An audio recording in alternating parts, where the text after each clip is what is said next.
What up, fam? Hit that like, hit that subscribe. Come talk some Untouchable talk with us. Let's go.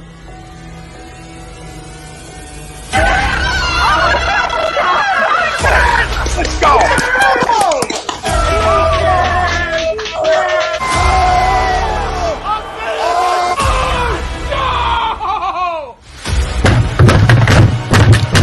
This ain't the fuck like force this game, he stinks. Oh shit!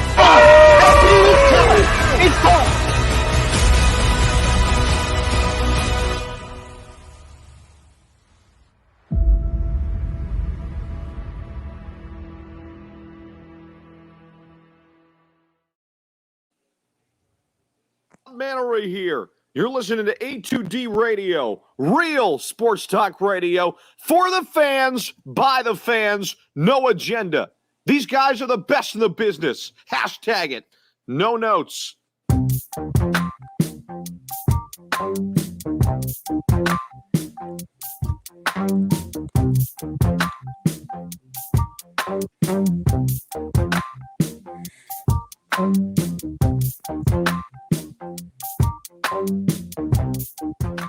A little bouncy for you. That's what it's called. Welcome in, everybody, to something special. A little HUD Radio, Run It Back Philly collab going on here. We're going to bring it to you every Monday night. We're going to go over the whole Philly landscape. We're going to bitch, moan, and complain about everything. So we welcome you into it. And wherever you're watching from, hit the like, hit the subscribe on both channels. All right, catch our boy DJ over at Run It Back Philly and A2D. Just pound likes and subscribes. That's all we're asking for. It's free to hit I like and subscribe. Welcome in, everybody. Show's going to be brought to you by our doc. Make them yours, Dr. Paul Vidal, Specialized Physical Therapy, LLC, Burlington, Cherry Hill locations. Find them on the web, specializedphysicaltherapy.com. That's Ryan Brodo down below. DJ Eastwood, Run It Back Philly, over to whatever this is, my left or right. I'm Tom Arnone. Everybody out there, good to have you. We'll talk confidence level and Jalen Hurts later on in the show. It's fun to dive back in the Eagles, right? We'll get our hopes up and get let down. Eagles 2022 expectations we'll dive into, discuss. I mean, I'm sky high. I can't wait to talk about it, honestly, and get disappointed both, like we talked about before coming on the show. Well, some Untouchable talk. Tyrese Maxey, is he? Sixers trade rumors, because there's more than just Maxey. Obviously, you have Thybulle mixed into some trade rumors, Tobias. So we'll go over that entire conversation and situation here. And our poll question for tonight is Tyrese Maxey is untouchable. Agree or disagree? Let us know. Facebook, YouTube, Twitter, Twitch. That's where we're live. Everywhere you get your podcast, you can catch us there. Download, review. You guys know the deal. We don't got to keep saying it. We don't got to keep pushing it down your throats, but we will. Is he untouchable? Agree or disagree? We talked a little bit about it, right, guys? I mean, it's a weird one because, like, for who? Like, I think you said, right, for like Tatum, obviously. I'll pay for your gas. It's expensive nowadays. I'll pay for it. In terms of, like, the kind of players I'm hearing, yes, he's untouchable. I agree, because he's so young, and we witnessed him in 1 year get better than most players do their entire career. We saw the jump. The jump's so important from freshman to sophomore years, like I call it. And junior year usually is your coming out party. Hey, everybody, welcome here. I can play. And he already showed he can, but every year he's made that jump. And great, I'm not going to say great scores, damn good scorers in this league through their tenures make that jump into their second season. You can see it on everybody's stat sheet. Go look at it. Right, go look at everybody jump from year 1 to year 2, and then you say, this guy can play. If a guy stays the same, you're like, oh, we'll see. A lot of upside. So you know how that conversation goes. Beansy's so young. Beansy's a guard. It's a guard-driven league. He can create his own shot. He's almost AI quick. I don't want to put him in that conversation, but he's that fast. We talk about it like the Aaron Fox ride back in the day. Like, hey, what translates right away to the NBA game? Can you move? Can you fly? Because that's something that everybody can do. So we see a lot from him. I'm not in the business of wanting to trade a young asset like that right now. That's only shown me in 1 year how much better he's gotten and how much he's willing to work. I mean, listen, I talk to my kids about all the time. Hey, you can have all the talent in the world, but if I hear somebody taking 100 swings, I'm taking 2. right? And if I got a time machine, that's how I would operate. Okay, but I don't have one. But that's how you can operate right now. And when you're talking about a young player like him, how bad do you want it? And how bad do you want to get better at this level? Because a lot of guys get there and they say, hey, this got me here. I'm satisfied. And other guys say, hey, I'm interested in gold jackets. Not saying that it's going to be the case for him. But other guys say, I'm interested in more. I'm interested in championships, gold jackets, etc. I'm interested in being great. And he got better than Benjamin did, the little kitty cat, in 1 year than he did his entire career. So I'm not in the business of trading them. But again, you give me Tatum, Jaylen Brown. Like, I would do some things on some people for those two guys that, are more closed door meetings. But boys, that's what I say. Guys, go ahead, talk about it. Family out there, let us know. I see a lot of comments coming in. We'll get to everybody. We'll get to y'all. Yeah, I have to go disagree with completely Untouchable. There's only one or two players that I would trade Tyrese Maxey for, and I would cry doing it. I would be so sad, but I want a Sixers parade within my lifetime. And I think, like, knowing Philly sports, I'll probably die without ever seeing a Sixers parade, but I think that Joel Embiid in his prime is the closest we've been since the 80s. Iverson took a team full of Tyrone Hill and Matt Geiger to places he shouldn't have taken them, but I think this is the closest we've ever been, and we're still not like one or two pieces away. But I just, if it could be a player that I would say, wow, that puts us in contention right now, and we thought we traded the guy you just mentioned for somebody that put us in that conversation. And with an entire offseason, his extreme, supporters are telling me that with this offseason we're going to see that. I hope they're right. But I wouldn't trade Tyrese Maxey for 99.9% of NBA players. But there's a couple, and there's one that may want out of where he's at that I would say yes to. Which one's that? Well, I would say yes to a Bradley Beal sign and trade. A lot of people hate me when I say that, but I would. And I would say yes to Donovan Mitchell. Okay. That's the one where you can maybe that's the one where I'm like, okay, maybe I think Donovan Mitchell is what people want Tyrese Maxey to turn into. A 26-point per game scorer that, can go get you a bucket in parts of the game that you need him to go get one. I just think that would be fast-tracking Tyrese Maxey. And then, of course, we would probably see Tyrese Maxey at 28 years old on top of the world and win 6 championships in a row with whatever team he's on. But Jordan. he would be he would become the greatest player of all time and have a 19-year NBA career probably. Yep. In freaking Utah, of all places. Yeah. Skiing, enjoying the weather. Now. Yeah. It's so tough, DJ, and I heard you talking about it on your show earlier, and I didn't like what you were saying. You know why I didn't like it? Because what you were saying about the Donovan Mitchell eventually being, or him being what we eventually want Tyrese Maxey to be, I didn't like it because it made sense. And you mentioned it before we went on the air about how we like to in Philadelphia get attached to certain athletes. Most of them suck. They're in a weird category that they're just no-name players that we think are great and we just get attached to them. This is the one guy of the few that, hey, he can actually play. Hey, he actually encompasses what we love in a player, both work ethic, actually trying into Game 7 when 95%, if not 99% of his entire roster didn't, and also getting better. When a 6'11" point guard Australian, had way more talent coming out, and he got worse instead of gotten better. But that's beside the point. The Donovan Mitchell thing is so tough for me because we go with this, timeline with Joel Embiid. It's okay, well, we can't really afford to wait another 3-4 years for Tyrese Maxey to eventually blossom into that fully fledged, all-star superstar. because nobody's expecting him. While we've seen it rare times before and he's gotten a lot better, we're not expecting him to reach his full potential at 22. Like, he took a huge jump in year 2. He really never showed any signs of that sophomore slump. So it's crazy to think, hey, he's going to do that again in year 3. Would it be shocking? No, because of the work ethic and what he's shown already. But the Mitchell thing is interesting because he fits that age. He fits something that we need. He's a little bit worse of a shooter, but also it's a bigger sample size. Like, we saw how good Tyrese Maxey got, shooting wise just in one season.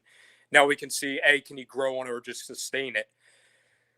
I disagree with you on the Bradley Beal thing. The Bradley Beal, and Tom, you and I have talked about this a lot. I think I've done a complete 180 in the last 12 months on the Bradley Beal stuff. I don't know if it's the fact that he's a little bit older or he gets banged up at the end of the season. It just makes me really nervous. It makes me really nervous making that trade.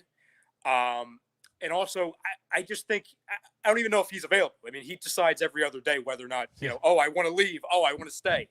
So he needs to make that decision on his own, and that's kind of the same thing with Dame. Like, I feel like it's been 30 years since we had, like, the Damian Lillard discussion. But, like, I've seen his name be brought up, which, again, is kind of in the same category because Portland, comes out today, they're going to build around Dame. Well, A, you've been trying that for 10 years. And 2, is Dame going to be Harden, where, like, he comes back and he's on the wrong side of the injury bug and he can't play anymore? Because Dame's, I forget how old Dame is. What is he, 31, 30, 32? Maybe 32. So like an undersized guard that's already in his lower 30s, that would make me nervous too. But, to your point, Tom, if a Tatum magically became available or a Jalen Brown or something crazy, then yeah, you'll have my attention. But I see nothing wrong with keeping him, having Harden for one more year, and then kind of turning the leaf over to having Maxey be that second full-fledged star along with Embiid once Harden gets out of here, and hopefully they don't sign him to another 5 years. Well, listen, it's as simple as this, right? You can go make a trade and trade Maxey for Mitchell, and I'm not going to be the guy, yelling and screaming that that's a bad move, right? I'm not going to be. That'd be like fanboying it. But what I will say is, your second guy, when your main guy's as good as he is and as great as he is, your second guy doesn't have to hit his full potential yet. He just has to be damn good. Make sense? So, like, yes, are other guys more polished? Sure, absolutely. They absolutely are. Their game is what their game is, right? When I got a kid like this, I'm just, we've gone all in on so much to try to put everything around him, and it hasn't worked. I'm willing. I want to run this back, and what I mean by running it back is, I got to figure out some things. If I have to trade Tobias, listen, I guess I will, right? For the right deal. I'm not just looking. I said it this year. Like, I'm not looking to trade Tobias Harris because he knows his role. He's going to play great defense, right? He's going to be that guy. Oh, one night he gives you 22 and he shoots well, and you're like, well, I got Tobias, and then we boo him, right? And then we boo him. So I mean, and we boo him. I just want some chemistry for a second, right? When we lost Jimmy, we might have won it all the next year if we just ran it back. Right. And we didn't. And in the NBA, you name me a deadline deal that's ever won anybody anything. That is a star. It just doesn't work that way. It needs time to it's like a flower, right? I mean, you got to plant it, you got to water it a little bit, and then it'll grow for you if it's the right fit. Okay. And gets the right sunlight. But at the end of the day, like, I wouldn't be mad at Mitchell. But again, he doesn't shoot as well as Maxey does. I need to space the floor for Joel. But at the end, my last thing about it is that none of it matters. Like, if we had Donovan Mitchell this year and Joel went down, we're not winning. All right. No. If we had Bradley Beal and Joel went down, we're not winning. So the only hope we have, the winning, is this kid become better than both of them. That's the only shot. So there's still there's still a silver lining here. Like, maybe this kid can be better. I'm not going to go out and guarantee that, but by his work ethic and his abilities, what he's shown me, there's nothing stopping him from being better than Donovan Mitchell. What's Donovan Mitchell want? You know what I mean? With all due respect to Donovan, because he's a hell of a player. What's he want?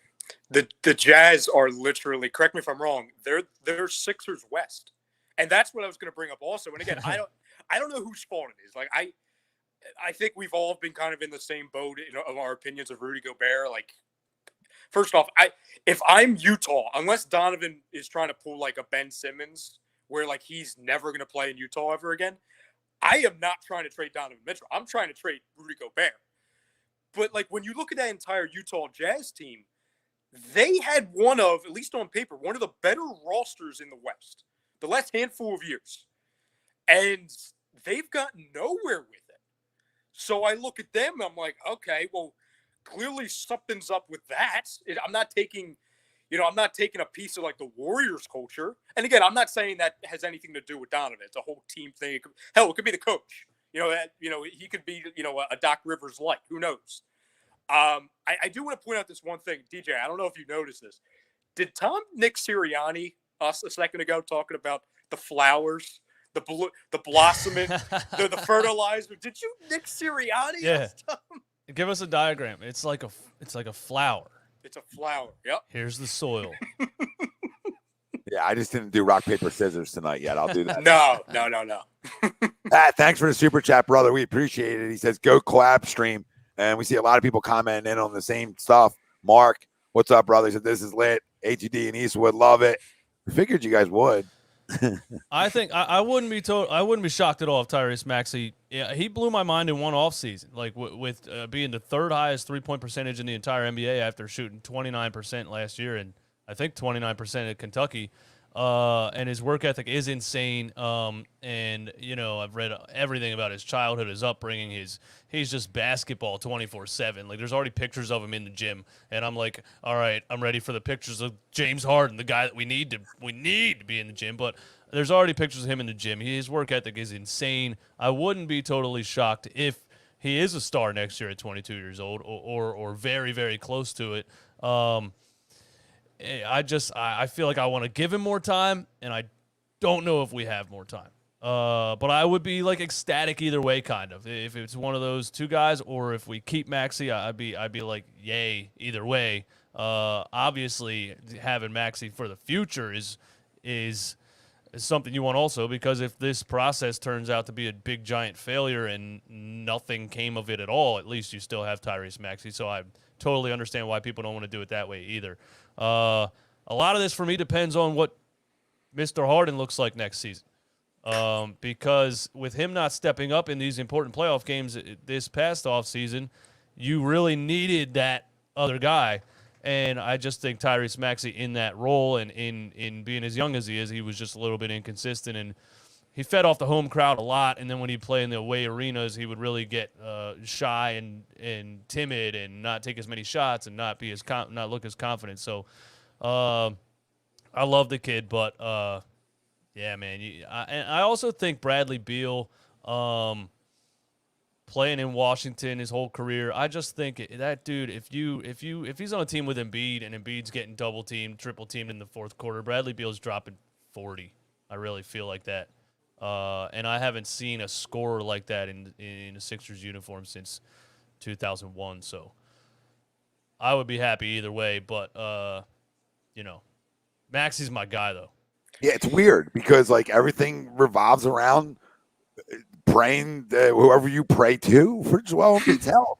I mean, it's like anything, nothing else matters, unless Maxey becomes Kobe. Like nothing else matters. Like James Harden is what he is. Like you talked about DJ. You just talked about Maxey being in the gym, probably, right? Well, Harden wasn't the other night because he racked up let me make sure I get $167,000 club bill the other night. So. See, yeah. that video came out, and people were telling me that video was from years ago, and then I went to the Instagram guy that posted it, and it seemed like it was new. 5/22/22, $51,000 for a Clase Azul Reposado. Where'd you get this information? This is from NBA News and Videos. Ace of Spades Rose cost $6.4K. A water bucket, 39 waters. That just ran you $2,900. I mean, $2,900 for 39 waters. I mean, that water better. I mean, my hamstring better feel delicious after that water. Like it might be from the fountain of youth, friggin' water. My God. So just to let everybody know, I'm not saying the video's old. I'm not looking at the video because Teddy said the video is old. I'm looking at the pic. EDC Las Vegas. Yeah. Oh, okay. Well, listen. I brought up a point that a lot of people hated too. Yeah, he played. He seemed to play pretty good in Philly in the playoffs, and then as soon as we went down to Miami, Mr. Harden looked about 57 years old on the court. Do you think you can even put that guy close to Miami and have him go to bed at 9:00? And the answer is no. And I talked to somebody like that's more on the baseball side of things about this, and they said, "Why do you think the Phillies never play well in Miami?" And he said, "Why do you think most teams don't go play well when they go down to Miami?" Because these guys like to enjoy themselves, and I get it. I get it. Rich celebrities in Miami. I mean, but I mean, I see the. We all see the videos on the beaches. I mean, we see what's around. We see the window shopping you can do if you're a taken man, right? And if you're an untaken man, go enjoy yourself. But I wouldn't be in the gym either. Like all jokes aside, like I believe everybody on this stream would. I believe everybody watching would, because they know how big of a moment it is. But when a guy tells you in a post-game interview or whatever it was, or before the playoffs, that he doesn't feel any pressure by the postseason, nothing's different, I would say then go smack yourself in the face, because there's a lot different. Where would you like us to start? Right, where the mental side of sports, these guys sometimes take for granted. They take for granted. Like I tell some of my lessons, I might just get a couch in here. I might just get a couch, right? Like I'm your therapist now. You're just paying me. You're paying. It's the truth, though. Like when you got talent, it's not about your physical abilities anymore. It's about your mental makeup. It truly is. That's what separates greatness. It's what separates it. The NBA lied to us, telling us he's a top 75 player. I feel like we felt like I'm out here doing videos thinking I got a Kobe and Shaq light, like a light, not Kobe and Shaq, but a light. Because every time we never got a chance to talk about it, but every time you pair a great guard with a great big man in this league, great things have happened. But the problem is he wasn't great, and the other guy was a puppy. But guess what? That other kid has now been in the postseason 2 years in a row. That matters for Tyrese Maxey. That matters if we want him to be that second guy. Because screw Harden. We need that guy to be the other guy. Well, okay, so the Harden defenders basically tell me that he was still injured, or his hamstring was injured. And I asked this guy straight up, the guy that called the show to defend him. I said, okay, so he was good for the first 4 games he was in Philly, and then he ran the stairs in the arena after the game. Was he injured then, or did he re-injure it? Yeah. Like, I don't understand. It just seems like they're reaching to me. He's just out of shape. I don't think he's injured. It's so tough. Yeah, I honestly think it's a combo. And Tom, or he's just a loser. Sorry, right? Or he's just a loser. You're fine. Yeah. Perennial loser. Some guys got a stench of losing that you'll never get off. Like you can take 10 million showers. You go to the Fountain of Youth. You can dive into the Fountain of Youth, and that stench is not coming off of you. And that's just the way it goes for some guys. Mm-hmm. No, I mean, Tom knows this as much as anybody, that I'm probably one of the bigger Harden defenders, at least at A2D. Like I was begging for them to trade for Harden last season, which thank God we didn't, because Maxey would have most likely have been in the deal. But even like there's a line like to everything. So do I think he was 100%? No. But to your point, DJ, was that because he was out of shape? Was it because he was injured? Was it because of both? Was it because of the clubs? Was it because of the how much was that bill, Tom? How much money? $167,000. Yes, that's just too much. Like whatever the reason was, he clearly wasn't himself. He clearly wasn't, Houston Harden. He clearly wasn't Brooklyn Harden. Whatever that meant, because I feel like we saw like 7 versions of the Brooklyn James Harden. Yeah. There's a line to everything. And listen, as much as I thought, hey, pairing a really good guard, a facilitator, somebody who averaged more assists and was more of a threat on both sides than a Ben Simmons, with a Joel Embiid, who's a perennial MVP candidate, should have been the MVP. Yeah, you would expect that to work, especially since one of them gets to the line the most in the league. The other one gets the free throw line third most in the league. So Tom and I were joking, like, how could it not work? Well, one, it's Philadelphia, and 2, one had a broken face. The other one clearly wasn't himself. Yeah, that's slander. That's slander. I'll literally take. I would fight somebody in the street for the Joel slander. Like, there's not a lot of guys think I would fight over sports for. But like, if somebody like in the bar was like, that guy's soft, I'll smack your beer bottle off your face. Like, I'll just smack it and say, now you go play tomorrow. That's what I'll say now. Now you go pick up a ball. I'll meet you at the local YMCA, and I'll run you for all your money. All right, because you won't be able to play, losers. Tom, we were live on the air right after they got eliminated, and I was getting texts from family members talking about, oh, Embiid's Mr. Softy, all that, and I literally said, I'm like the people talking that like, oh, he's Mr. Softy, oh, he's soft, oh, he's a baby, he's whining, he's moping around. Those are the same people that if they had half of the injury Embiid had, they wouldn't be getting out of bed. Yeah. Because if I had half the injury, I'm not getting out of bed. Like me, I'm putting myself in the category. Oh, us males, we'll milk it. Yes. And people don't even think about all the things that go into that facial fracture that he had. Like, he could be having migraines. He could be having blurred vision in the middle of a game. There's so many things he could have been dealing with, and he didn't say any of that in a post game. He just gets up there and says, I didn't do enough. And then, I mean, he kind of calls out the organization for not giving him any players. But I just think too many people want to point fingers. It's the same thing happened with Ben refusing to shoot. They would be like, well, Joel was 5 for 39,000. I'm like, that's better than 0 for 0. I have a guy that's trying and a guy who's quitting. How are we slandering the guy that's trying? Exactly. Yeah, guy couldn't look at his phone, like Matt says, right? I mean, it's just, there's facts, though. Like, he has to start staying healthy. And he did it for another full season, which is great, right? We get to the full season of Joel being healthy, and now we've got it hit us in the biggest time of the year, which comes the postseason, right? And that's the thing. We have to get over that hump now. And I believe we will, because I believe he conditions himself better and better every year. I truly believe it. People say he's out of shape, and I laugh at it. Like, are you 7'1", 280, babe? Because like, have you seen that guy? Like, people used to say about Ryan Howard. I'd be like, do you ever see videos of him with his shirt off in a locker room? And you tell me that's out of shape, bud? I mean, I see what I'm looking at with you, all right? And you tell me that's out of shape?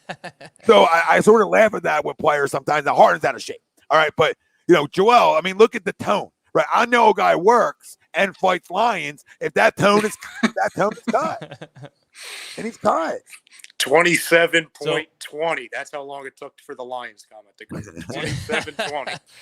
Do you think? I think he played a lot of games this season, the most he's played in his career. I'm pretty sure, because he wanted the MVP so bad. Do you think he should have been load managed more?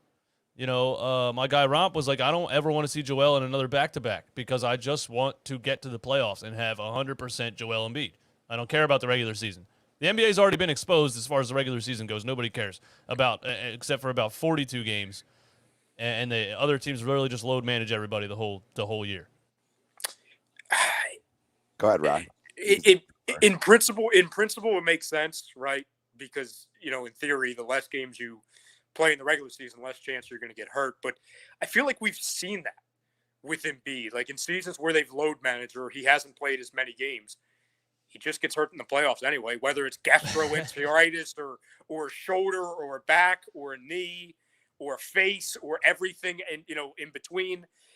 I feel like it's kind of like there is no solution to it. There is no right way. It's kind of like, hey, just wind them up, let them go, and throw in a couple prayer services every once in a while to keep the guy healthy. And that's basically it. Like, there really isn't a right answer to, if you're going to load manage him or if you're going to play him full throttle, because at the end of the day, like, yeah, could you argue that the finger injury was more so his fault? Sure, because he wasn't elbowed in the head.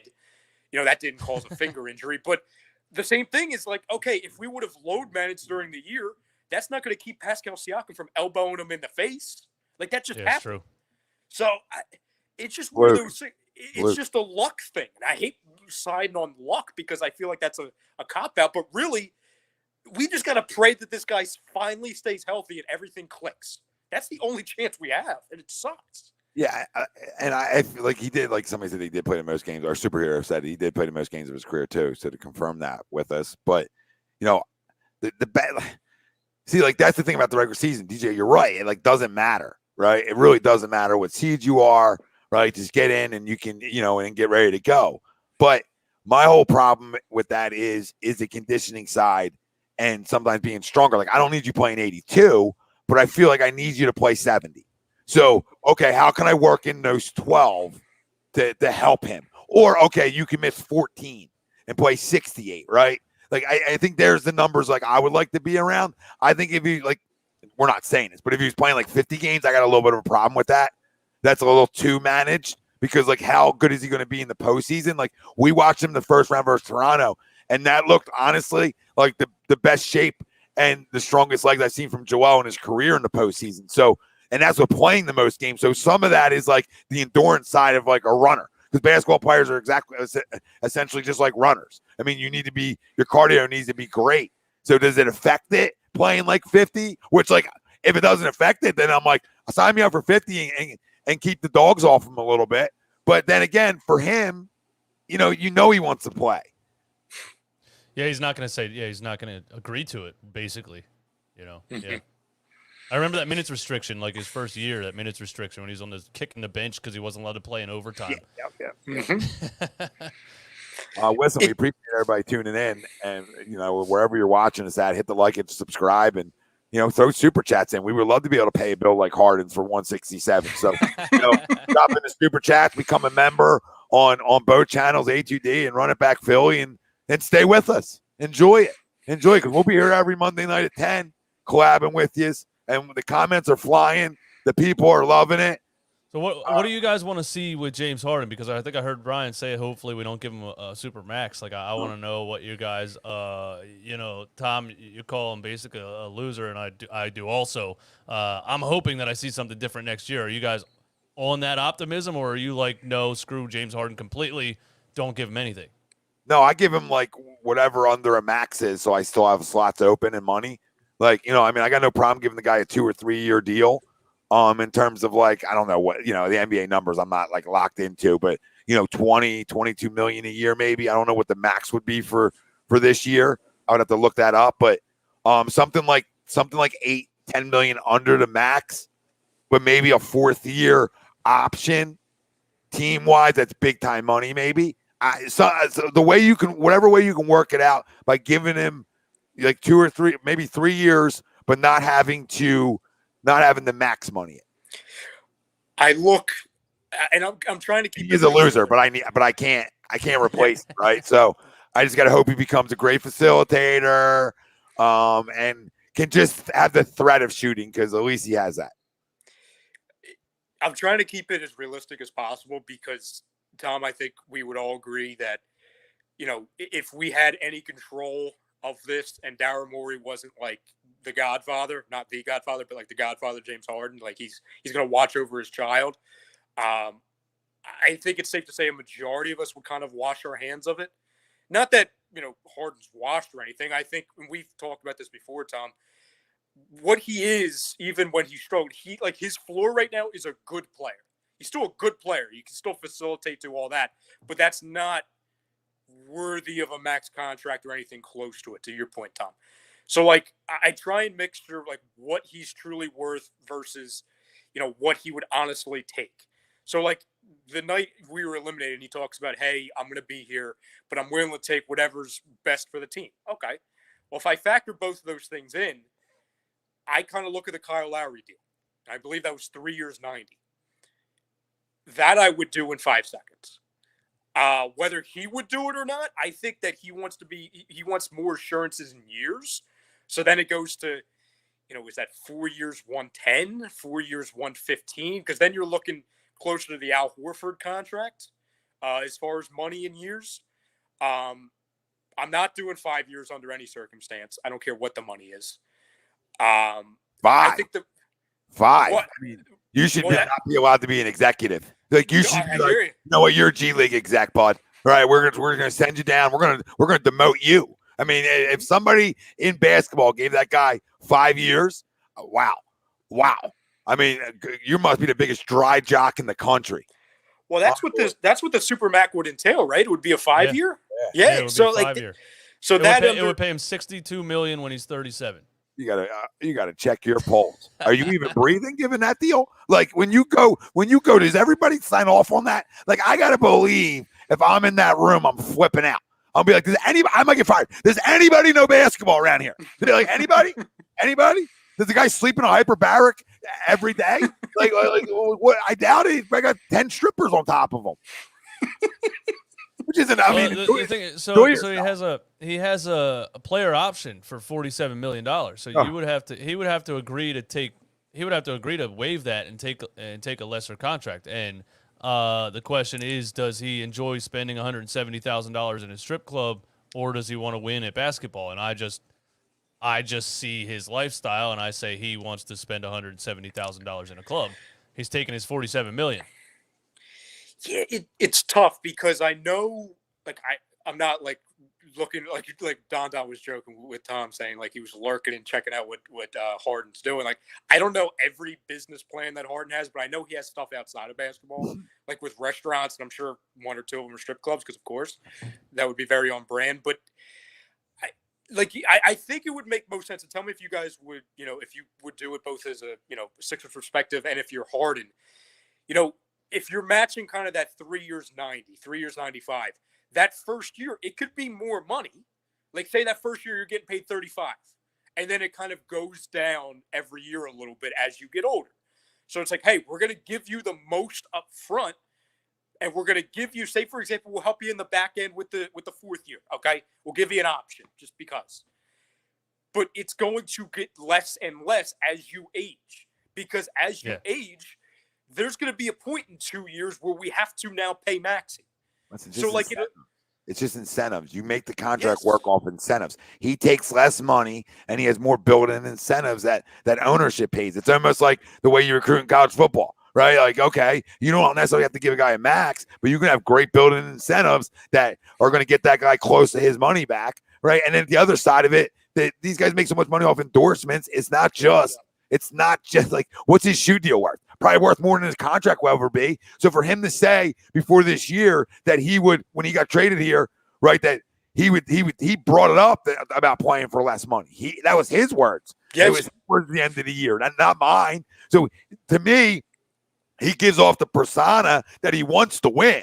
So we're going to find out, right? I mean, hey, would a real James stand up? Because if he takes less, that to me, that's a guy I want back, because that guy is trying to win. Yeah, and being unselfish, and that would be to mean a lot to this basketball team moving forward, and us as fans as well. I think he should be, even if he is more focused on the money, he should be interested in getting his game back for the next 4 or 5 years. Also, if he wants to continue to keep shoe deals going for that long and get another at least big contract in the NBA, and especially if he enjoys spending that much money on a weekend. It should be in his best interest because if he falls off completely, then there's no NBA money. And is there even a shoe deal if James Harden is done? I mean, it's not like they're Jordans. It's not like anybody's looking at the shoes saying, "Oh my God, I need the James Harden 3s." Yep. Nobody cares. I need the beer 12s. To be honest with you, I didn't even know he had a shoe. I didn't even know he had a shoe deal. Like, that's how they all do. Oh, I know they do. Yeah. Because to your point, remember Starberries? Remember the Starberries? Oh, I love the Starberries. Delicious. Wilson had like 45 pairs of them.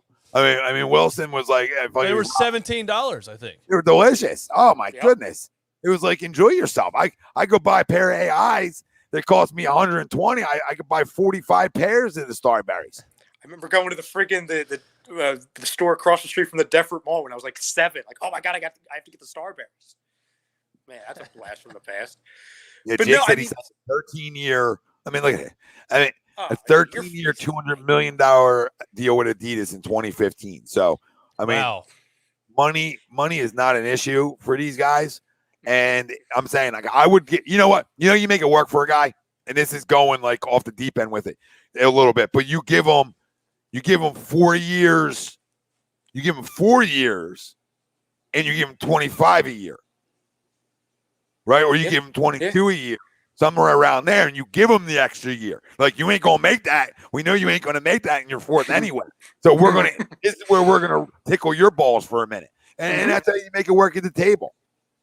Yeah, and like I said, if you want to make the first year, say, for example, the average is 25 for the 4 years, but you want that first year to be closer to 30, 32, fine. Like, you want your money up front. That way you're not taking the quote-unquote the hit in the pocket from going from a projected, what was it, DJ? A 46.7 opt-in? Yeah. So 46%, instead of going from a $46.7 million opt-in to a 22, okay, you're going from 46.7 to 31. It's crazy that we're talking about that because I would take $2 million. You know what I'm saying? Just talking like it's strict, like, oh, you really got to take a huge pay cut, James. I'm so sorry. Then you have to go down to 32 Only $32 million yeah, in a like, year. you should be. Shame on us for talking about him taking a pay cut. Yeah, But it's no, really it's amazing. These guys get paid so much money. So but much to money. both of your points, he left Houston, his words, not ours, because he wanted to win. He left Brooklyn, his words, because he wanted to win. He wants to stay and help the team because he wants to win. That's the only thing in his career and in his life he hasn't done yet. One, top 75 player of all time, MVP, one of the greatest scorers, obviously not in Philly, because why would he be a great scorer in Philly? But in Houston, he was one of the greatest scorers, that we've seen. What I've definitely seen, I think any of us have ever seen. Yeah. So he has all of the accolades. If you want to win, James, you have to take a little bit less because I'm sorry, if he opts into 46.7, you have to trade Tobias Harris then. Because then if you have a max slot in Tobias Harris, who I think is going to be making close to 34, 35, 36, like he's going to be making a lot. His money's going to be going up this year. You have Embiid, who clearly makes a lot, and then Harden all the way up to 46.7. You're not going to be able to rebuild an entire bench. And we all know this bench needs a lot of work. Like, this isn't like, oh, add 2 pieces. No, this is like get rid of 5 and add 4. You also need a small forward because we had like the worst small forward situation I've ever seen. A guy who ran like he was 90 and Mattise Thybulle, who we know he can't play basketball. Hopefully the Chicago Bulls don't realize he can't play basketball. Well, that was going to be my next thing. I mean, they're talking, the trade comes out, possibility of like Matisse to Chicago. I don't know what was mentioned getting back in that deal. Where do you get back in that deal? And who else was involved in it? You guys know?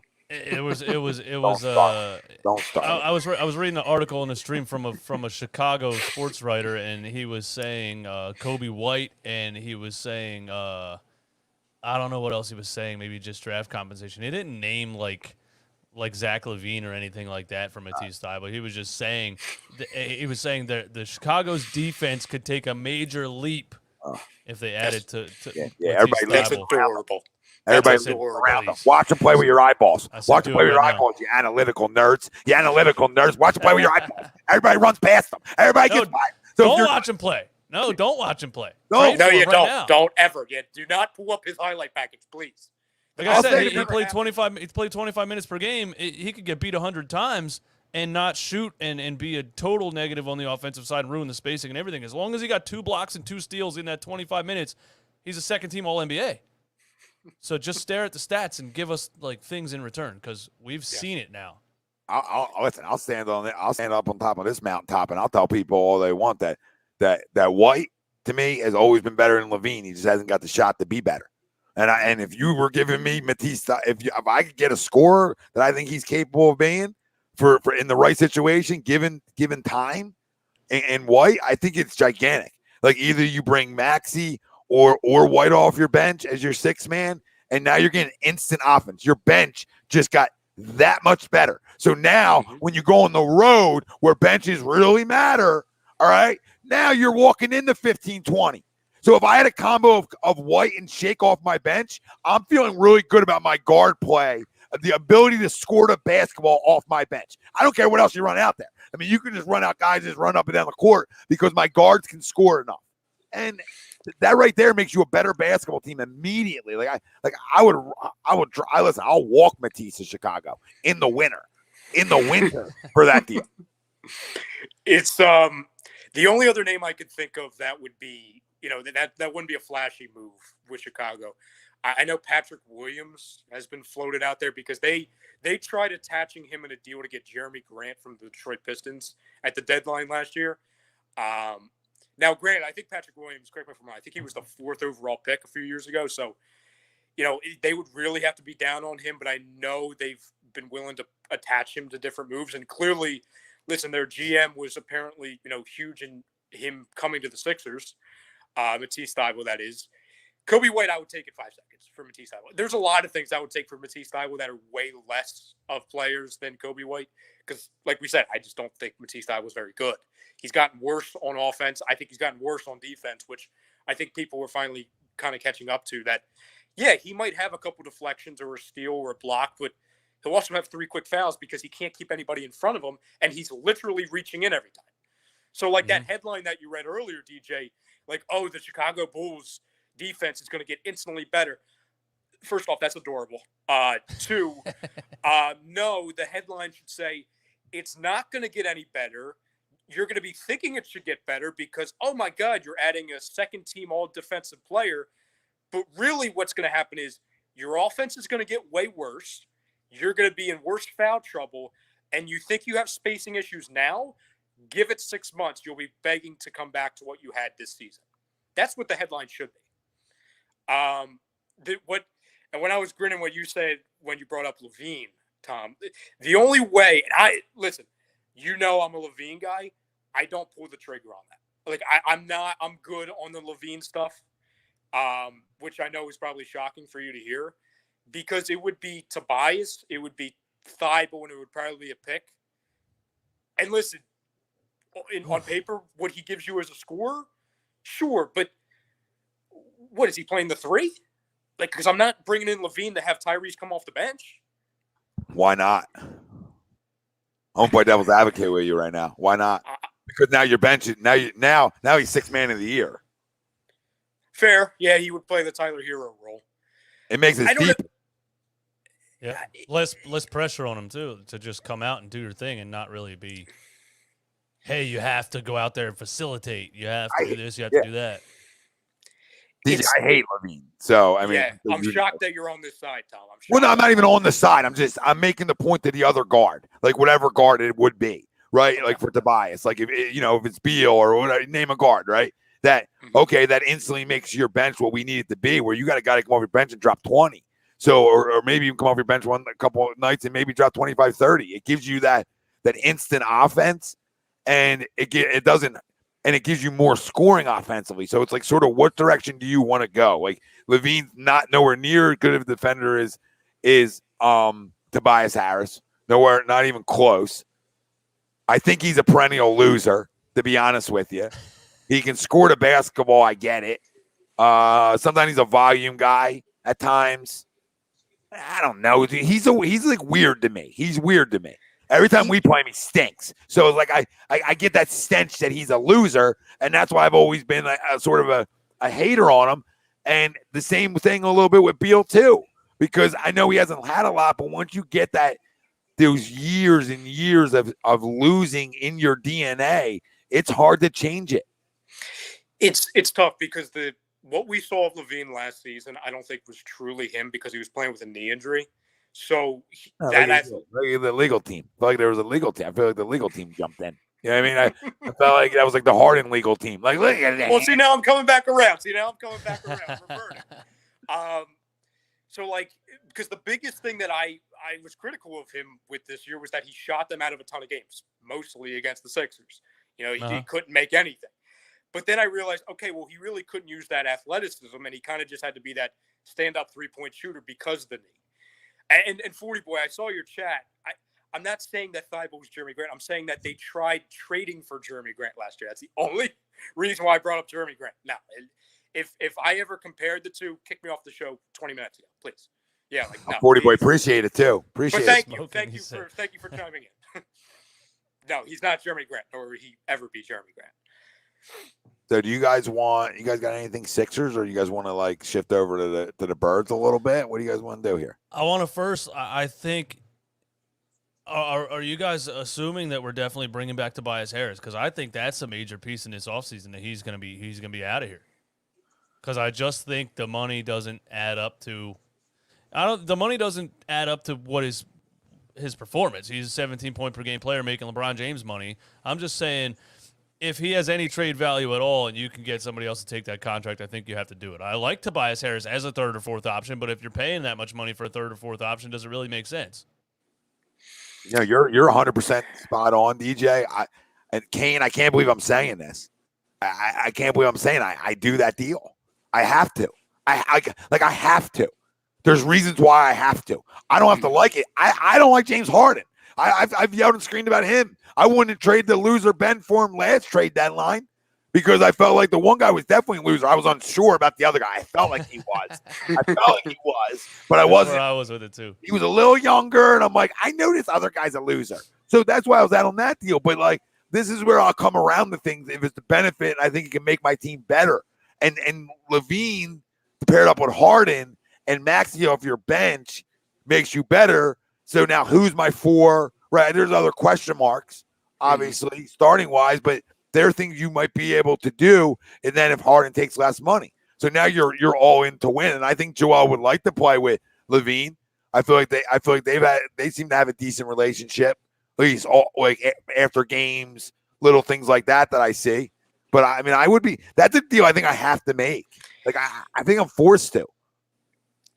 Yeah, I think you would probably have to do that deal. And then I guess your power forward, I guess on paper, it would be Patrick Williams at the start, but I think then it would probably lead to us getting, a lower level veteran, maybe somewhere around like anywhere from like $3 to $6 million, like a name that stood out to me, regardless of what they do with Tobias, because he could play both the 4 and the 3, would be like a Nicholas Batum.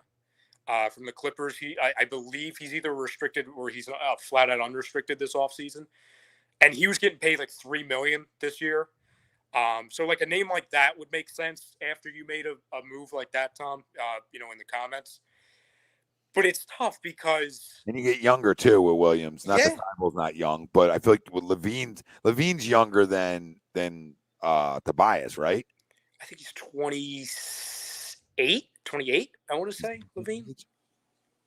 Is he the same age? Yeah, he was right around Karl Anthony Towns. When they had that 3 of Wiggins, Towns, and Levine. Not old, but yeah, he's definitely probably 28, I would guess. 26. About to be 27, I guess. So a little bit younger. Williams gives you some toughness, I feel like, a little bit. He's shown he can shoot the 3 a little bit better. He shot he only averaged about 2 a game this year, but he shot it around 50%. So he gives you a little bit of a stretch. He rebounds. I think that's a fine piece to go along with it. But I mean, with Don Vito, I'll ask you this real quick and then go. Levine isn't with it either, Tom. He's always hurt too. Pass. I get it. But is Tobias a winner? He plays winning basketball, but is he a winner? Man, the way these guards are in this league, I gotta be able to score the basketball at an elite rate. I mean, that's my shot. We've ran it with defense. We went all palms up. Remember Sports Illustrated cover? Palms up, and we couldn't score. At some point, I got to be an elite scoring team. Do you guys watch Bully ball? Yeah, I'm ready to just outscore teams. Like watch the Warriors. Exactly. Well, even when we lost to the Atlanta Hawks, I said to people, "What elite defender did they have? They beat us by outscoring us." I think the question we got to ask ourselves. I got to go pee, guys, so I'll be right back. Sorry. You're fine. The Levine Tobias Harris thing is who has a better chance of being that solidified, consistent second star along with Joel Embiid. Like I'm taking Maxey and Harden completely out of the equation because we know there's going to be nights where, well, unfortunately, there'll probably be a lot of nights where Harden can't be that second scorer. And Maxey, again, as much as we love him and we think that he's closer to being untouchable than not, he's going to be 22. He's going to be 22. Yeah. So, DJ, correct me if I'm wrong, I think we know the answer to whether or not Tobias can be that consistent secondary scorer, and the answer is no. He's a good number 3. He has to feed off of other players drawing defenses and stuff. Once it's down to Tobias in an ISO 1-on-1, he can't beat anybody. Mm-hmm. And then he just ends up with this back down from the 3-point line, taking 20 seconds off the shot clock to shoot a contested fadeaway. Yeah, and Tom and I had that same discussion a couple weeks ago because it was his second year. It was in between his first and second year. It was after the 7-bounce Kawhi, that year. And what he did that offseason, he gained about 10, 15 pounds because he wanted to get better on defense because when he came here, his defense wasn't good at all. So when he did that, that's when he became just a full-time power forward, even though the following year Brett Brown thought it was a good idea to bring in Al Horford and then play a slower, thicker Tobias Harris, pause, at the 3, what he gained on defense, he was hurt on offense because of how slow he got. He's just an old man. That's just he's an old man game. Yep. To answer your question though, with Tobias, and it's funny, like once I get back, like with my computer and everything, I have like a full list, so I'll save this for next week. I have like 10 supposed Tobias Harris trades and like what a Tobias Harris trade will look like. So I'll Nice. save that for next week if you want. I think the best plan, okay, if Harden opts in and, Embiid's the same and we don't trade Tobias, or I'm sorry, we don't trade Tyrese, I don't think the best move at hand is going out and making a splashy move. I think it's, hey, finding some guys who can actually play off of your bench. Hey, getting somebody who's better than a Paul Reed and a Charles Bassey, and please God, get DeAndre Jordan and Millsap off the floor. Like, fill in the pieces. Because, I hate playing like the woulda, coulda, shoulda game, but literally if you had 3 guys off of your bench that knew how to play basketball, and you didn't have a big man with a broken face, and you had a couple other pieces, you'd still be playing basketball right now. So, I don't think that the goal was to go star hunting. It's like, no, find a couple pieces off the bench, find a 4 that can actually play, and honestly run it back. I think that's the best plan at hand. Yeah, if you ask somebody what's the main reason you guys got bounced in the second round, it was because Joel Embiid got hurt. I mean, that's just the end of the day. We're not gonna win without Joel Embiid. The Patriots couldn't win without Tom Brady. Whatever it is, the best player, he's gone. You're not winning an NBA championship if Joel Embiid's hurt. So it really doesn't matter who's the things outside of that. And you're right. If you imagine Joel being healthy still, it would come down to how deep the team is and how strong, at least the 8-man rotation is. Like when we had a strong 5-man sometimes, and then you got like when your guy coming off the bench is George Niang, who's he might give you 18, he might give you 0 and give up 40 on the other end. Like it's like so many players that we liked. And then we really realized, like, oh, my God, this guy probably wouldn't be playing this many minutes on any other NBA team. No, I mean, George Niang was our solidified 6th man, and he was one of the worst players in the playoffs. And he could barely move. And it was like he was like a slower, fatter Davis Bertans. Like a Davis Bertans, when he's on the floor, if he's not making 5 threes for you, don't. Like literally get him out of the building. He's not doing anything. Well, that's literally what That's why the Tobias trade's so important, because you get back a guard and you can move Maxey to your bench, and now you fix that problem. So now it's like it's automatically deeper, and that's what we're like. Listen, I would run it back with what we have and try to add on and get creative. Sure, I mean I got no problem with that way either. I'm not one way or the other. Right, like I'm good with running it back and fixing some of the issues, right? But the biggest issue is we're too slow. So how do you fix that? Well, I fix that by 2 ways. I go get a faster player in Zach LaVine, who I'm not a big fan of, but a faster player, a more athletic player than Tobias Harris.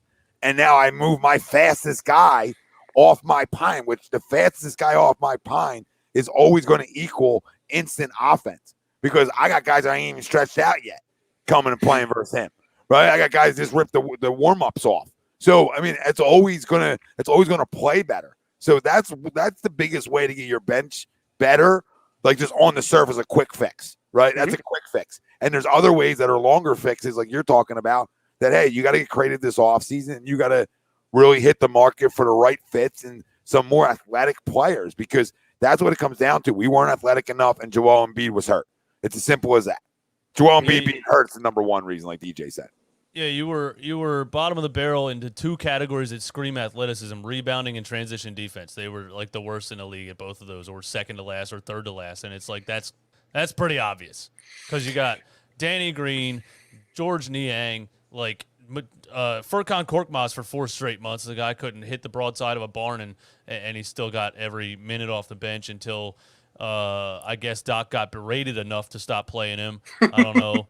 But there was just too many unathletic guys that can't jump over a pencil. And you don't realize it in the regular season so much. And as soon as you start playing those athletic playoff teams that have a strategic defense, you just get exposed.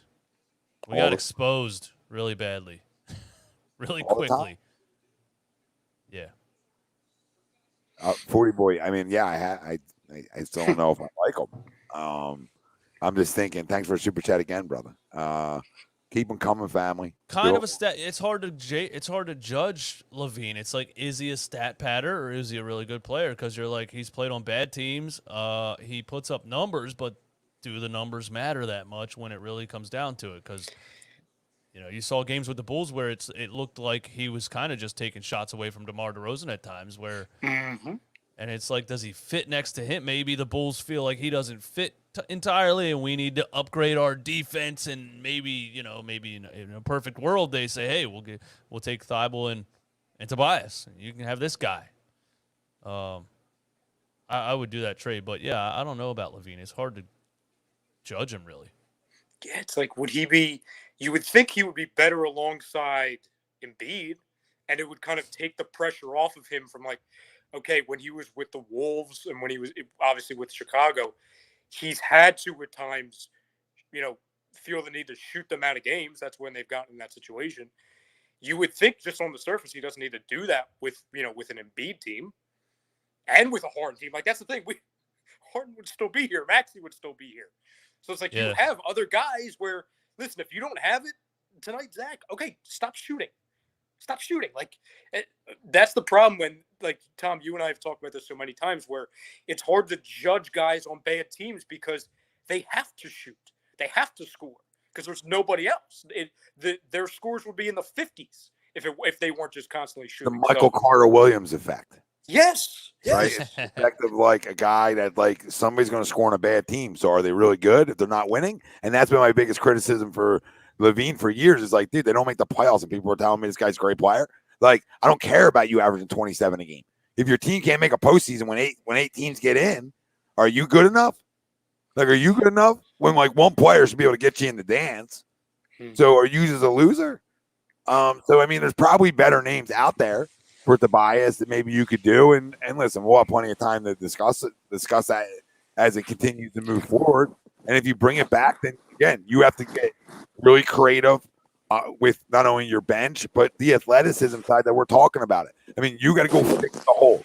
And the holes, like DJ said, you're getting out rebounding and you ain't getting back on defense. Well, listen, part of that's an energy and effort thing. And another thing is go get the guys that are going to give you the energy and effort to do that. Daniel Hill with a super chat. Levine reminds me of Sexton when the Cavs were bad. Good score that looks good on a bad team. We need a solid 8-man rotation. Hope Harden takes less. That's the thing. That's the thing. You got to pray that Harden takes less. Got to pray. And boys, I guess we can probably save Eagles for another night too. They're not going anywhere. Fine with me. Another thing. Want to do a quick run around on them real fast. That's up to you guys. We can do that. Yeah, let's do it. I'm down for anything. All right, we'll just do this with the Eagles. All right, right now, gun the heads. Okay, here they are. Hypothetical gun to your therapist's head. You don't do that. Love Couples Retreat. Love it. Great movie. So, some guys are schedule junkies. DJ, I'm not that guy. Like, you have expectations for a team. How many games are you going to win? Right? People are like, oh, I like to go over the schedule. I'm going to go over the schedule in June. Grow up, Peter Pan. Because, listen, I can have Green Bay and Rodgers gets hurt. So that's a win. All right? Jordan Love stinks. So miss me with, like, going over each game and saying, this is a win. This is a loss. Like, do that right before a season starts. I get it. Right? Either way, there's going to be games they should win that they totally don't win, and everyone is up in arms, so you can't predict it at all anyway. But can't do it. How many wins do they have, guys? Is that where we're going? 11. I'm calling 9.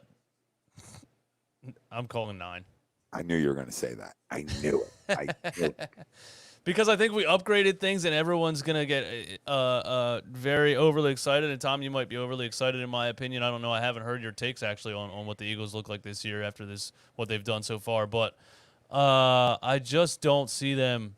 I see them winning the same amount of games because I see them winning kind of the same way they won last year, offensively at least. Like defensively, maybe they don't give up 50 to the Cowboys or something because they've improved the linebacker position. They have more edge rushers. They added the big kid from Georgia, Jordan Davis. I just think the safety is still a question for me. I don't know if Bradberry he had a terrible year with the Giants last year, but was a Pro Bowler the year before that. So I don't know if that was just the Giants were awful and he wanted out, or he didn't, but at the same time, wouldn't you play better to try to get a contract at almost 30 years old? There's too many question marks for me. I see improvement on the defensive side of the ball. I just don't see if Jalen Hurts comes out and starts throwing dimes, I'm going to be like, I was wrong. That's cool with me. I would love to be wrong. I just see us winning games by running the ball a lot like we did last year, and then when it comes down to playing good defenses that force you to throw from the pocket, it's an for me. Listen, biggest elephant in the room. All right, so when I look at this roster, I think this roster is an A roster, right? I mean, I look at the front seven, which is really what I dive into with it. I mean, I got problems up there. I got guys that create major problems for you offensively. I mean, I have a guy in the middle of my defense, right, that you cannot run the football now. Just to give everybody a heads up.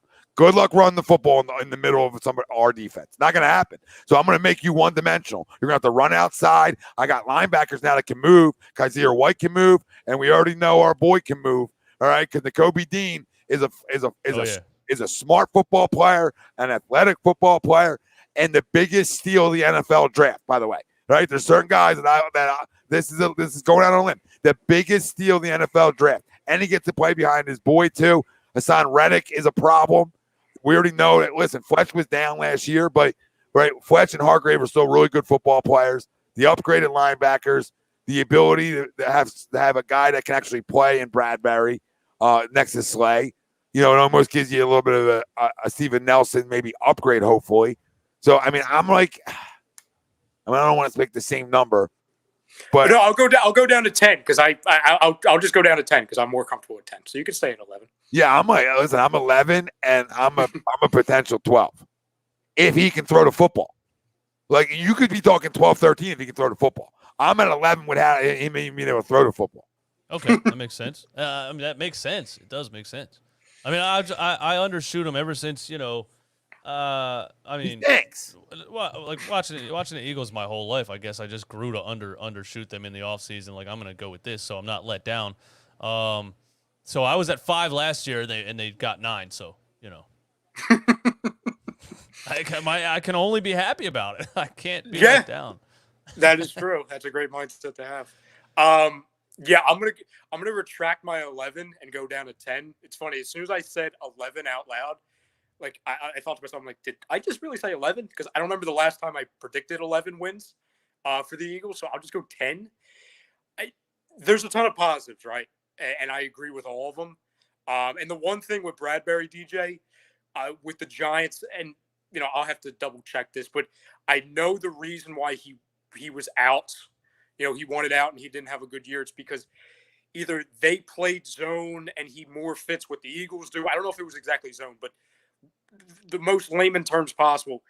They do something in New York that he's not good at with the cornerbacks. He didn't fit it, so they think that's why he had a bad year. What he does best, the Eagles also do, so he's more of a fit here. That's what I've read. Whether or not that pans out, that's to be seen.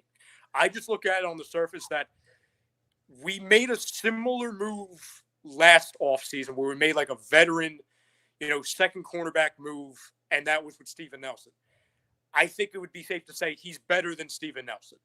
So automatically I'm like, okay, you needed a body, you got him. And then you picked up Jimmy Moreland, who's just a guy, but they tried picking up like 3 times.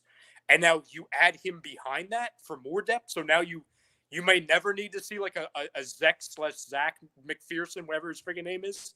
Like, awesome. Great. Because 2 weeks ago, we had no cornerbacks. You're telling me in the last 10 days, we've added 2 and 2 guys that we've been targeting for a couple of years. Awesome. Great. And they both could be better than Steven Nelson, who I don't think Steven Nelson was that bad.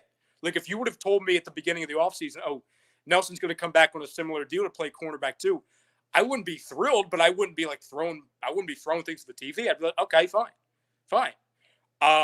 Because we just needed somebody there. Yep. I think another big determination is two things, right? And you can label them as concerns or questions. A big determination is what Brandon Graham's going to look like. An aging player coming off of a major injury. Right now, he's a starter on one of the edges. And I know they play a rotation and everything, but Yeah, but he doesn't have to be. You have two guys that are capable of starting sitting right there, too. Barnett and Sweat. Yeah, I mean, Barnett started football games. I'm not a Derek Barnett guy, but I'm just making the point. Oh. Like anything you're putting on the other side of Reddick and putting alongside Cox, Hargrave, Jordan Davis is going to create. They're going to give free runs. They're going to get the ability of one-on-ones. They're going to be both Sweat and Barnett are good pass rushers. So that mixture of like those other two guys mixing in doesn't put as much pressure on it. But listen, the Achilles is a 2-year injury before you see a guy at his full strength. So like any expectation for Brandon Graham is too much. Like it's like, hey, go play. And if you're good, great. If you're back, great. If not, then we understand it. We appreciate everything you've done. So listen, I think these guys are a little crazy in the chat. I want to believe this kid's going to get better in terms of Jalen's expectations. I want to believe he's a hard worker. He's a great locker room guy. Listen, when you got two receivers at this level and a tight end, that's a pretty good tight end, you need to be able to show me you can throw the football now. I was willing to give you this year because I know what's coming out next year. My expectations, and I want your guys, and then we'll sign off. 1 out of 10, in terms of your confidence level, more than I say expectations. And Jalen Hurts having showing us he can progress at being able to stay in the pocket, go through reads. What's your confidence level on that? I'm right around like a 7. I want to believe it's going to happen, so I'm going to go a little high on it because I believe he's going to work at it. Let's see if it comes to fruition. Does I want to believe mean that you believe, though? No. It sounds like you want to be optimistic because you would like for it to happen. I've seen seen him play. The deficiencies that he has are just things that have been there his entire career as a quarterback, and I love the kid. He's a great kid. He's a stand-up guy. He's a professional. He doesn't do anything. Literally, you'll never see him in any legal troubles. I would bet a lot of money on that. I just think he's a great person. I just don't think he's a good quarterback. It's just too much for me. The late throws, the running from clean pockets, the easy slants thrown behind, in front, at the floor, and missing deep balls by 20 yards, and then throwing one on the money out of nowhere. And I'm so confused that I can't. I don't see it happening. Sadly, I hope I'm wrong again, but I think Howie Roseman set this up perfectly to give him the best shot possible this season to prove it. And next season, now you got not just a bunch of weapons, but still a bunch of young weapons, and you can bring a young quarterback in that you draft, or you can maybe something crazy happens and there's a big trade scenario, and somebody's like, hey, look, these guys have A.J. Brown and Devontae Smith and Dallas Goedert and a good offensive line. I'll go there. So I think he set it up perfectly for both scenarios. My confidence level for Jalen Hurts is a 2. Ooh. Ooh. Ooh. I got Daniel, sorry. Thank you for the super chat. He says, I do think Jalen needs to improve because he dropped some penalties, cost us 2 games. He went from regular to AJ. It's a big difference for me. Yeah, I think the big difference for everybody, brother. And I think we're all in the same boat. He does need to improve. I'm more of like, I think the 2 is where like is more realistic, honestly, because he's been who he's been his entire career. My confidence level is like a 6 at most. The couple of things that I just can't get past, and again, does he have every opportunity to fix those things? Sure. I don't think they're very hard things to fix, because those things that are glaring are, listen, how many times did he have a clean pocket and he ran out of the pocket like it was collapsing, like it was the 2019 Eagles offensive line that Wentz had to deal with? Like, no, this was a very good offensive line, one of the best. Like, you need to stay in there and actually go through progressions. Stop running around like you're playing for the Houston Texans and you have to run for your life. You don't need to do that here. The second thing is, and listen, I'm ecstatic about A.J. Brown and getting, more weapons and having Dallas and a second-year Devontae Smith and all that. But I can't get past the fact that how many times was Devontae Smith, just him, wide open, and he didn't use them? So, I know people could say, oh, well, it's lazy to say, oh, you have weapons, but you can't throw to them. You literally didn't throw to him. So I like the idea of A.J. Brown along with Devontae and feeding off of each other and Dallas being the third option, which is awesome, and then having running backs being able to catch and whatever. But if your guys aren't open and then they are open and you're not throwing it to them, what's the freaking point?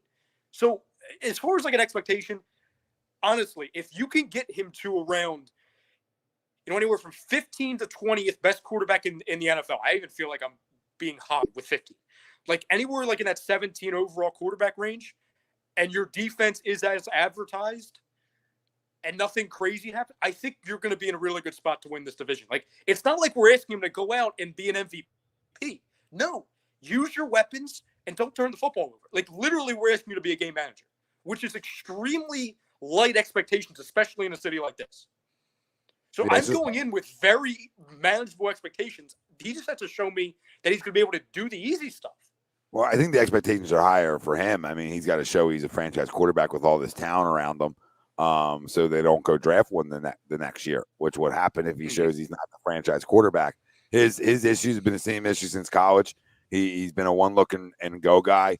It's hard to break those tendencies when a guy's that athletic. So Kenny, and that's going to be the question mark. Reading defenses isn't as much as him being smart enough to. He's so used to and so programmed to be able to get by with legs, and that becomes a problem. And maybe this year, he calms himself down in the pocket a little bit. We'll see. We'll find out. Listen, this was a ton of fucking fun. So absolutely, can't wait for next Monday. Do it again. We're gonna be rocking with you, everybody. Make sure if you haven't, subscribe to Run It Back Philly over on YouTube, Instagram. I don't know if are you over. I mean, your personal's over on Facebook, but I don't know. Do you have it? I don't do much. I don't do anything on Facebook. Really. Yeah, Facebook guy. Not a Facebook guy. Twitter though. Run It Back Philly. I hate Twitter. I despise it. Twitter is the most. Somebody in the chat this whole time was calling me negative. Twitter is the most negative thing you could ever be a part of. If you want to hate something, just go search it on Twitter. They'll tell you why it sucks. It doesn't matter what it is. Just search keyword hate, and you'll find just a ton of comments people's posts. So that's how that goes. Yeah. So listen, we'll do it again next Monday. Every Monday, 10 p.m. Make sure you turn your alerts on, hit the like, hit the subscribe over on A2D as well, and do it everywhere, baby. We appreciate all the super chats. Soon, you guys keep bringing them. Soon, guess what happens? We're in the club with Harden, and we get to have a sit down with them. Talk them into less money. It's up to you guys. So time's yours. That's Ryan Brodo. That's DJ Eastwood. Run It Back Philly. I'm Tom Arnone. Everybody, can't thank you enough. Tons of comments. Tons of viewers. Love you all. And just keep praying. Just give us 1 year of a healthy Joel Embiid. 1 year is all we need. 1 year. We're not selfish. We're also givers. All right? We're givers here, too. We're just asking just one trip down the road. Just one. You take his knees out after. We're